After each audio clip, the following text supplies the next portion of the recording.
Let's go guys. Ayan na nga, papunta kami ngayon sa aming outing sa Tabaco Albay. Kasi may nakita kaming maganda doon na pagliliguan, yung yung Fantasy Spring Resort. Eh, marami kaming mga batang kasama, kaya doon namin naisipan pumunta. Hindi sana dyan kami pupunta. Eh, para sa mga bata, mas pinili namin pumunta dyan. Ayan o, tignan mo naman. Diba? Enjoy na enjoy yung mga bata dito. Kasi sa labas parang pangbatang na yung mga designs.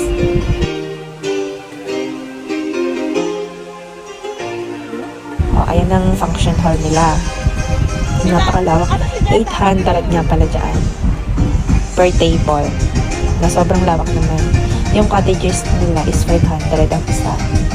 Pero depende sa laki ng cottage. Merong tag 700.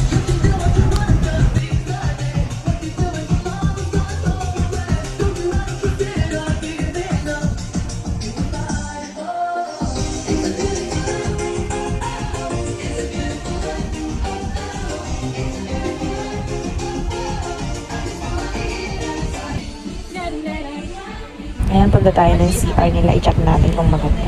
Hindi nga pala yun yung shower room. Yung shower room nila is nasa right side niyan. Dun sa may malapit sa bungad. Kakanan ka, dun yung shower room. Nag-swimsuit ka natin? Kapit ang lot. Ayan. Diyan yung ito lang pala yung taihan at ihian. Hindi ko na video yung shower room. Ayan, enjoy watching na lang yung place, kung gaano siya kaganda at enjoyable para sa mga bata. Siyempre, enjoy din pati yung matatanda.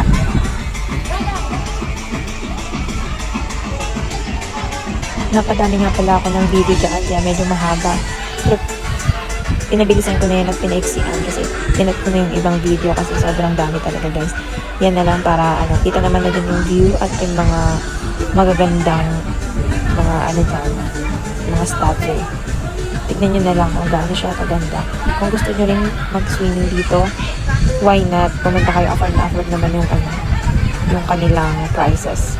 So, what are you waiting for guys? Gora na sa Bicol, sa Albay, Tabaco Albay. Enjoy watching guys and see how we enjoyed this place. It's so refreshing and relaxing. Really it is.